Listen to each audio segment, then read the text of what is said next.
Sobat Antara, kita tahu jika Presiden Republik Indonesia Joko Widodo ini telah menugaskan Kementerian Dalam Negeri untuk melakukan tata kelola administrasi kependudukan. Nah, ini termasuk dalam pemanfaatan data kependudukan. Lalu jadi pertanyaan, mengapa hal ini penting? Karena administrasi kependudukan atau Adminduk ini merupakan acuan perumusan kebijakan dalam pembangunan. Untuk membahas lebih lanjut terkait tata kelola kependudukan saat ini seperti apa, kita akan langsung berbincang edisi Friday Talk kali ini bersama Direktur Jenderal Kependudukan dan Pencatatan Sipil Kementerian Dalam Negeri, ada Bapak Teguh Setiabudi. Halo Bapak.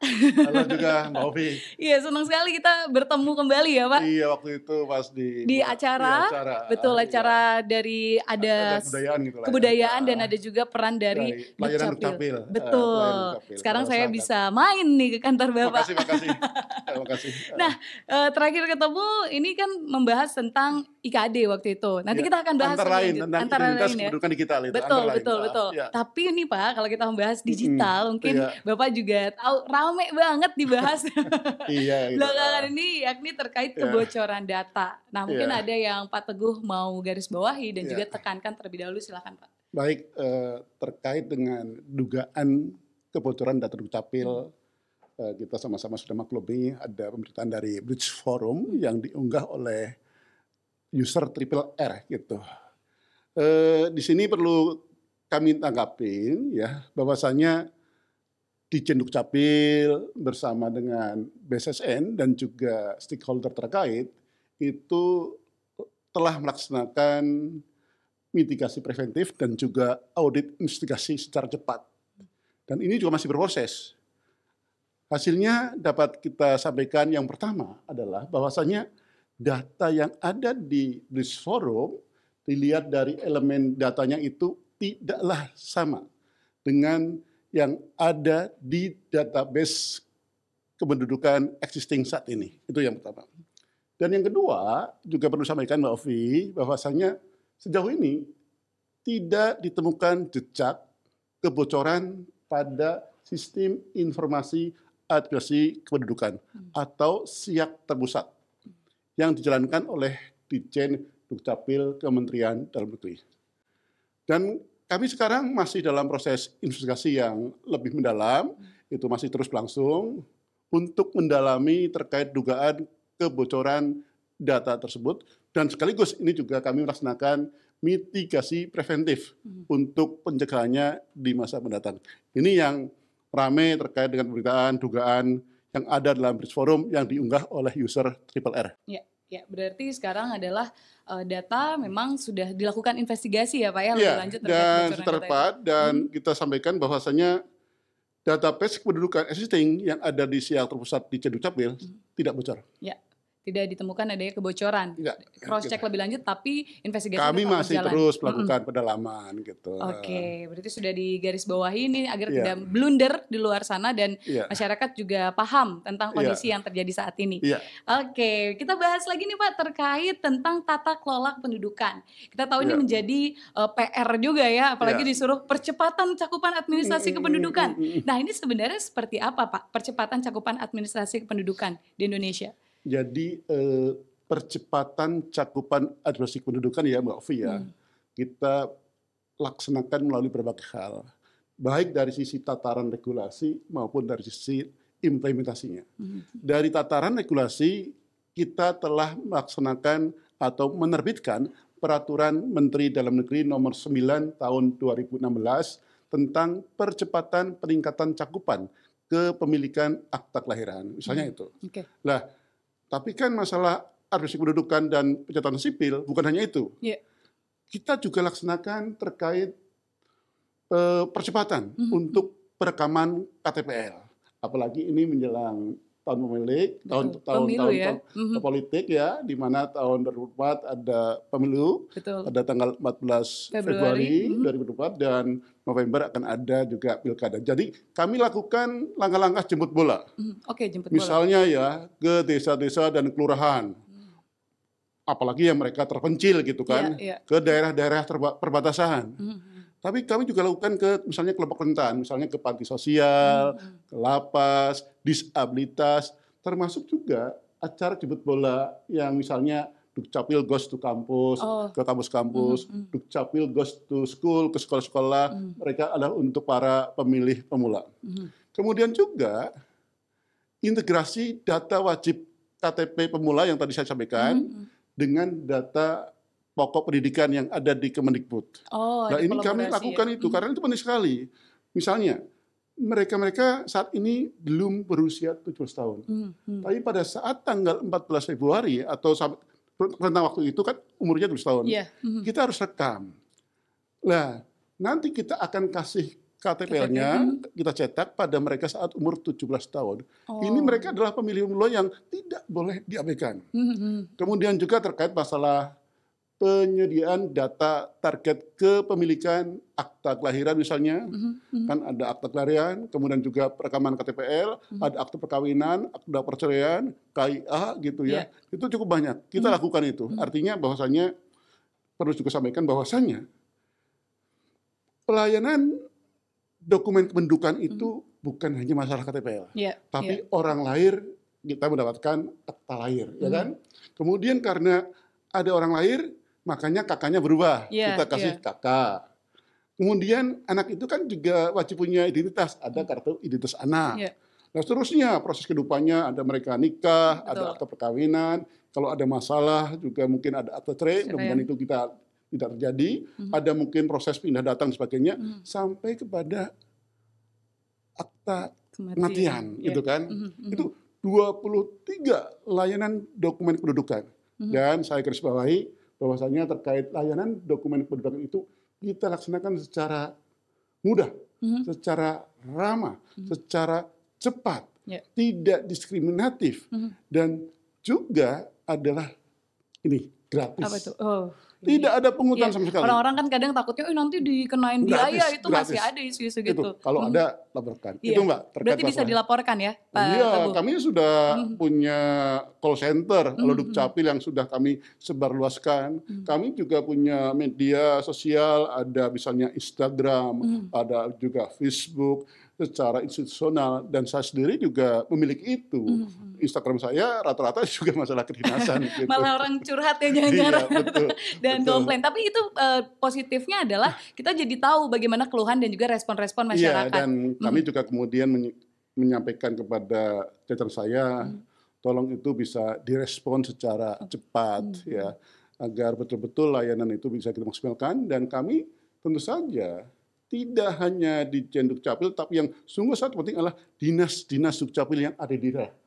Khususnya dinas-dinas Dukcapil kota yang juga dalam koordinasi dinas Dukcapil provinsi. Oke, berarti memang peran mereka sangat penting. Peran dan kolaborasi tidak hanya di pusat, tapi juga menjangkau daerah. Karena layanan pada hakikatnya banyak sekali, hampir semuanya dilakukan di dinas-dinas Dukcapil kabupaten dan kota dengan jajarannya. Tadi saya tangkap ada 23 layanan ternyata yang ditangani ya. Gitu, Tapi kalau sejauh ini selain KTP, pelayanan apa yang paling Bapak sering temukan di lokasi Pak yang mereka kurang atau keluhkan atau seperti apa? Selain akte lain, selain KTPL, terkait dengan lampit. Lahir, mati, pindah, datang, gitu loh. Ini masih menjadi kendala ya. Seperti itu, ya. Gitu. Jadi banyak gitu. Itu kan makanya dinamika kependudukan kita itu sangat-sangat besar gitu. Betul. Gitu. Tiap hari ada orang lahir, tiap hari ada orang nikah, tiap hari mohon maaf juga ada orang cerai, tapi tiap hari ada orang pindah dan datang juga. Ada juga yang mati juga. Gitu. Nah, kami lakukan itu. Nah, kalau selama perjalanan nih Pak, karena Pak Teguh juga saya kan sering melihat di Instagram terjun langsung ke lapangan. Respon masyarakat itu terkait adanya jemput bola, seperti apa Pak? Dan evaluasi mungkin yang bisa dilakukan terkait program-program yang sudah berjalan? Respon masyarakat sungguh sangat bagus, luar biasa ya. Mereka memberikan atensi dan excited terhadap layanan jemput bola tersebut. Karena memang ini untuk mempermudah, ini untuk mempercepat terkait pelayanan, langsung kita turun gitu ya. Apalagi kondisi geografis misalnya tiap-tiap daerah itu berbeda-beda. Kadang-kadang juga penduduk itu ingin mengurus sesuatu, tapi karena mungkin ada kesibukan-kesibukan lain, mungkin karena ada kendala, makanya kita juga lakukan jemput bola itu. Dan ini tentu saja Dinas Dukcapil, misalnya Kap Kota itu kolaborasilah dengan berbagai jajaran gitu, berbagai. Makanya kadang-kadang kita sering temui juga ada pelayan Dukcapil di pusat-pusat keramaian. Iya, Kita memang dekat bekerja itu. sama dengan Iya, mall ada seperti mall itu dan ya. sebagainya gitu. Bukan ke rumah sakit juga ada, ke sekolah, apa seperti yang tadi saya sampaikan. Iya, iya. Tapi ke yang 3T itu juga dilakukan. Oke, ini penting sekali, saya juga tertarik pemilih muda. Ini kan berhubungan, Iya, semua berhubungan dengan iya, data ya Pak iya, ya. untuk pemilih pemula gitu. Pemilih pemula. Nah, mungkin boleh sedikit Pak terkait evaluasi. Apakah sepanjang perjalanan ada yang ingin dievaluasi dan itu menjadi ke depan target yang ingin dicapai oleh Dukcapil? Seperti Ya, apa? terkait pelayanan Dukcapil mestinya kami juga lakukan evaluasi juga ya. Ada beberapa kendala ya walaupun kami juga coba atasi. Misalnya terkait kendala infrastruktur. Oke, infrastruktur. Karena memang infrastruktur kita rata-rata adalah infrastruktur yang sudah produk lama gitu ya, itu otomatis kualitasnya kan semakin menurun. Kemudian dalam rangka misalnya perekaman KTPL itu butuh jaringan, kadang-kadang jaringan juga naik turun di daerah itu, Iya, walaupun iya. kami kadang-kadang bawa juga alat tersendiri gitu kan. Kemudian juga geografis Indonesia kan dari Sabang sampai Merauke, Miangas sampai Pulau Rote itu beda-beda, tidak semuanya daerah yang katakanlah mudah dijangkau. Kepulauan-kepulauan, gunung sebagainya itu kan juga ada. Tapi itu memang harus kita laksanakan, makanya kita ada jemput bola di 3T. Iya. Dan tentu saja kami juga mohon dukungan dari seluruh para kepala daerah, kiranya juga bisa memberikan atensi terkait dukungan anggaran pada setiap dinas Dukcapil, entah yang di provinsi maupun yang ada di kabupaten kota. Dukungan support dari para kepala daerah sungguh sangat juga kami harapkan, dan tentu saja kami juga menyampaikan terima kasih apresiasi yang sudah ada, tapi juga mungkin perlu ditingkatkan. Betul, betul. Karena ini masih berproses ya Pak, kalau Iya. dapat saya simpulkan. Karena belum akhir, ini masih berjalan terus. Iya. Ada trial error selama perjalanannya. Iya. Tapi yang penting adalah kuncinya kolaborasi. Iya. Tidak hanya di pusat, Iya. tapi juga menjamah daerah-daerah dan juga Iya. kota di Iya. Indonesia. Nah Pak, kalau kita sekarang membahas terkait integrasi sistem nih, tentang administrasi kependudukan. Sebenarnya apa saja langkah-langkah yang akhirnya konkret dilakukan, selain adanya input bola tadi? Terkait hal ini. Jadi itu sungguh sangat penting ya, karena perlu juga kami informasikan, kami sampaikan bahwasanya data Dukcapil itu akan menjadi basis data dari berbagai layanan publik. Data Dukcapil bahkan juga menjadi backbone dari sistem pemerintahan berbasis elektronik yang sekarang sedang mengarah ke sana. Betapa strategisnya data kita. Oleh karena itu, tentu saja integrasi data ini sangat penting, mutlak dilakukan gitu ya, mutlak dilakukan. Dalam kaitan ini juga perlu kami sampaikan Mbak Ovi, bahwasanya data kependudukan pada SIAK terpusat yang dijalankan oleh Ditjen Dukcapil Kemendagri itu telah diintegrasikan dengan data kementerian dan lembaga. Tentu saja ada sistemnya. Kita melalui sistem monitoring sistem integrasi data kependudukan atau kita singkat MSING. Nah, sistem ini Mbak Ovi bagus banget, bisa memperbarui data kementerian lembaga dengan memberikan informasi terkait data kementerian lembaga yang berubah, misalnya akibat yang tadi sampaikan bahwa dinamika kependudukan kan sangat tinggi. Beragam. Itu terjadi karena ada peristiwa misalnya lampit tadi, lahir, mati, pindah, datang. Dan saya informasikan bahwasanya pada saat ini MSING atau data kependudukan itu melalui sistem MSING itu sudah terintegrasi dengan 14 lembaga. Yaitu misalnya DTKS Kemensos, kemudian PBI JK dan non PBI JK dari BPJS Kesehatan. Kemudian juga data SIM Luhtan dan RDKK dari Kementerian Pertanian. Kemudian juga ada data subsidi listrik dari PLN, data NPWP dari Ditjen Pajak, data EMIS misalnya itulah dari Kementerian Agama, Dapodik, data pokok pendidikan itu misalnya itu dari KP dan Kemdikbud.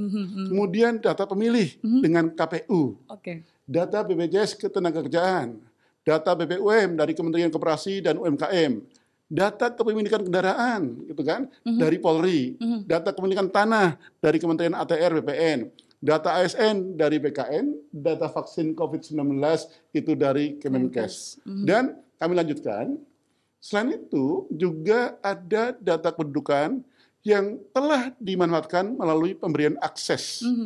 Pemanfaatan itu bisa berupa web service, kemudian web portal, pemadanan data, card reader, FR atau face recognition, dan juga identitas kependudukan digital kepada lembaga pengguna yang telah melakukan perjanjian kerjasama dengan Ditjen Dukcapil. Lah, jumlahnya cukup besar sekarang. Iya, ribuan, ribuan gitu kan. Jumlah lembaga yang sudah melakukan kerjasama dengan kita 6.088, walaupun belum semuanya akses data gitu.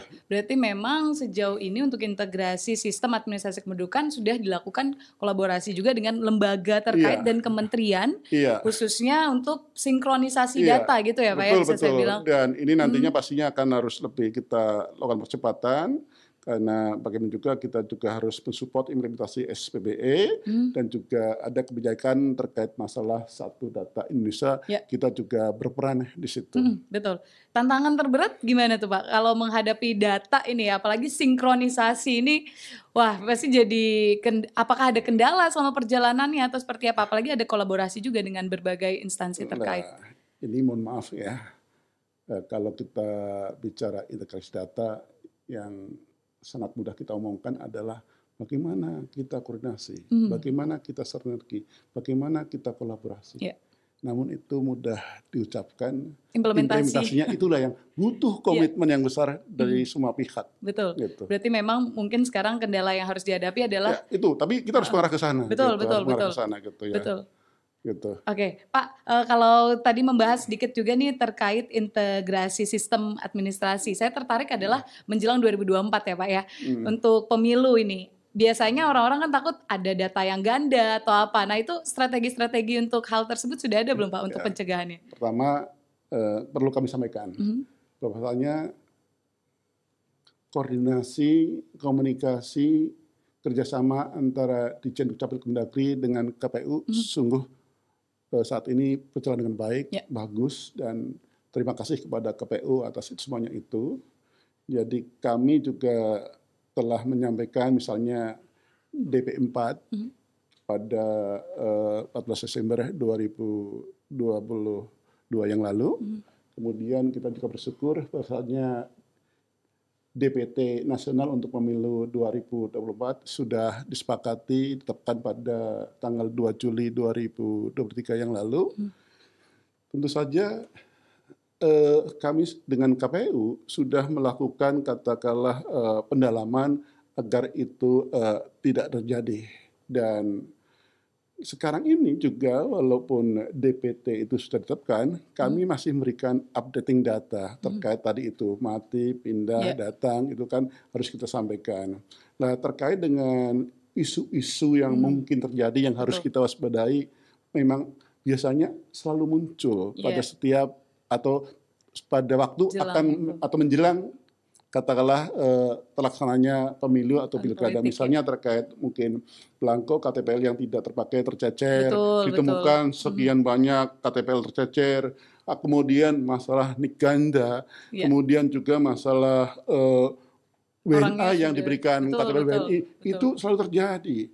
Dan kami tidak menafikan itu mungkin, tapi seringkali yang sudah kami temukan adalah itu seringkali sebenarnya adalah kasus-kasus yang lama. Dan kami sungguh sangat mencermati, mendalami itu, dan kami akan memberikan atensi fokus lebih besar. Betul, karena memang fokus semua ini terkait kalau kita udah membahas tahun politik adalah data dan data. Orang biasanya kata udah meninggal, kan? Orang sudah meninggal loh kok ada nih kecurangan betul itu. Ujung-ujungnya akan diseret lagi. Kami juga kepada teman-teman di daerah Pemda Dinas Dukcapil, kami tekankan hal itu, termasuk juga masalah akta kematian. Karena akta kematian yang orang meninggal yang tidak dilaporkan oleh anggota keluarganya atau mungkin oleh pengurus RT itu rentan untuk disalahgunakan, termasuk bisa disalahgunakan untuk kepentingan pemilu atau pilkada. Betul, itu dia. Jadi Sobat Antara jangan sampai salah langkah kalau saya Iya, bilang ya. Jika terkait ada data, ini harus langsung di cross check, bisa langsung iya, pergi ke Dukcapil. Nah, kita balik lagi nih Pak ke terkait tentang identitas kependudukan digital. Ini juga rame, tentu saja ini masih menjadi bagian dari integrasi sistem administrasi iya. kependudukan. Ini sebenarnya seperti apa Pak identitas kependudukan digital ini? Eh, Perlu kami sampaikan bahwasanya terkait dengan identitas kependudukan digital atau digital ID itu Mhm, adalah inovasi yang terbaru dari Ditjen Dukcapil, mhm. gitu ya. Gampangannya adalah gini, IKD adalah versi KTPL versi digital. Di Oh, situ juga memuat terkait masalah dokumen kependudukan kita, gitu ya. Ini kita lakukan eh, sudah kata sejak tahun 22 persiapannya dan sekarang kita lakukan dan kedepannya kita akan lebih masifkan karena banyak hal memang eh, bahwasanya bukan semata-mata untuk efisiensi belangko KTPL yang konvensional. iya. Efisiensi ada memang. Mhm, Bayangkan saja, andai kata sekian puluh persen belangko KTPL itu kemudian diganti iya. dengan digital, akan terjadi efisiensi yang begitu banyak dalam pengeluaran rupiah kita, anggaran kita. Tapi juga sebenarnya kita memang sudah suatu keniscayaan akan mengarah ke sana, seperti di berbagai negara yang lain. Contohnya misalnya di tetangga kita, Singpass itu. Sudah ada Singapura, sudah ada Singpass itu. Dan nanti kita harapkan juga identitas kependudukan digital ini akan menjadi hub dari berbagai layanan publik. Publik, oke. Nah, sekarang ini masih dalam proses kita mensosialisasikan sekaligus untuk tahapan aktivasi. Aktivasi itu pun bertahap, tidak sekonyong-kosong langsung seperti air bah, Iya. semuanya harus aktivasi. Kita misalnya dulu kan adalah para pegawai yang ada di Ditjen Dukcapil Dukcapil terlebih dahulu. dan juga Dinas Dukcapil. Kemudian para pegawai yang ada di jajaran pemerintahan pusat, kemudian provinsi, kabupaten, kota, para pegawainya ASN. Kemudian kita tahapannya lagi adalah kepada mereka-mereka yang ada di kampus, para mahasiswa dosen, dan juga yang ada di sekolah SMA yang usianya sudah 17 tahun. Nah, ini terus. Nah, pada saatnya kemudian nanti juga kita untuk seluruh masyarakat. Oke. Sambil secara bertahap kita terus melakukan penguatan infrastruktur, sekaligus juga adalah penguatan terkait cyber security-nya. Oh, Karena ini juga menyangkut data yang sangat strategis, kami tidak juga main-main bahwasanya data itu harus kita amankan. Apalagi sekarang sudah ada undang-undang tentang PDP, perlindungan data pribadi. Itu penting sekali, itu kita lakukan ya. Dan ini kita akan mengarah ke sana. Dan kita bersyukur juga nanti dengan dukungan dari berbagai pihak, termasuk ada dukungan dari World Bank, kita sekarang sedang melakukan pembenahan Dukcapil secara menyeluruh, menyangkut juga masalah electronic know your customer, EKYC, kemudian juga menyangkut infrastrukturnya, SDM-nya, cyber security-nya, dan endingnya adalah bagaimana kita mengoptimalkan digital ID atau yang kita sebut sebagai identitas kependudukan digital. Jadi ini adalah inovasi terkini kita, walaupun saya singkat sebentar lagi perlu juga saya ungkap, inovasi Dukcapil bukan hanya IKD, tapi perlu saya sampaikan, terkait sekarang tanda tangan. oh Tanda tangan sekarang bukan lagi tanda tangan bahasa, sudah tanda elektronik pakai QR barcode. Oh, pakai barcode. Iya. Nah, kemudian dalam rangka efisiensi dan untuk mempermudah masyarakat, sekarang dulu kan akta itu pakai security paper. Betul, Ya, betul. yang katakanlah kakak warna biru, ada pink dan sebagainya itu kan. Betul. Sekarang pakai kertas putih, HVS, 80 gram. Sepertinya tidak keren, tidak keren ya, karena keras doang. Tapi itu adalah inovasi yang bagus yang memudahkan masyarakat, gitu. Dan tidak perlu legalisasi karena sudah ada QR barcode. Iya, saya kan? nemu itu Pak di pojok. Jadi pertama saya kira ketika dapat ini bener gak ya kok tanda tangannya barcode. Benar, walaupun kertas itu. Tapi memang yang perlu kami tekankan di sini kebiasaan atau habit masyarakat kita mestinya yang kita sampaikan kan memang dalam bentuk file PDF, baik lewat email ataupun WA. Tidak semua masyarakat terbiasa menyimpan file PDF. Betul. Menyimpannya masih paper. Masih beradaptasi. Paper, ya kan? Nah, Makanya kemudian kemarin Pak, apakah betul bahwasanya yang sudah di-print harus dilaminating? Oh tidak. Katanya nggak berlaku, apalagi sudah QR barcode. Nah, terus ada inovasi lagi, ada ADM, Anjungan Dukcapil Mandiri. Kayak ATM ya, tapi ATM Dukcapil, tapi kemudian itu bisa melakukan berbagai layanan. Dan kemudian pendaftaran online. Tidak harus orang itu berduyun-duyun datang ke Dinas Dukcapil kecamatan untuk ngurus, tapi bisa maksimalkan pendaftaran online dulu untuk mempermudah. Nah, yang terkini tadi itu yang Mbak Afi tekankan atau ditanyakan terkait masalah identitas kependudukan digital atau digital ID, KTPL versi digital. Nah, sekarang sudah mulai terus kita kembangkan. Tadinya itu sebelum bulan Mei aktivasi IKD hanya untuk Android, HP Android. Tapi sekarang sudah pakai iOS juga. Artinya berbagai jenis atau tipe HP bisa kita lakukan situ. Tapi yang penting kami tekankan adalah kami juga harus memperkuat infrastruktur. Kami juga harus perkuat terkait masalah pengamanan data. Cyber security itu sendiri. Jadi terkait masalah capacity, storage, cyber security itu menjadi perhatian kita semuanya. Betul, saya setuju. Ini sebenarnya sudah dipermudah sekali dengan ada tanda tangan elektronik, lalu juga ada pengaplikasian barcode. Sebenarnya zaman sekarang itu untuk akses pencatatan kependudukan sudah sangat mudah ya Pak. Mungkin boleh Pak Teguh, karena kita tadi sudah membahas salah satu identitas kependudukan digital. Ini mungkin perlu digarisbawahi jika Sobat Antara ingin melakukan identitas kependudukan digital bisa langsung diakses di Cuma saya tambahkan, nah, terkait dengan masalah identitas kependudukan digital ini juga yang sangat penting adalah bagaimana masalah pemanfaatannya, utilisasinya ini. Ini kami sudah koordinasi bersurat kepada OJK, kepada BI, ya, dan berbagai perbankan agar IKD itu bisa dimanfaatkan untuk transaksi perbankan, untuk buka rekening, untuk tarik store tunai dan sebagainya. Dan ini sudah mulai.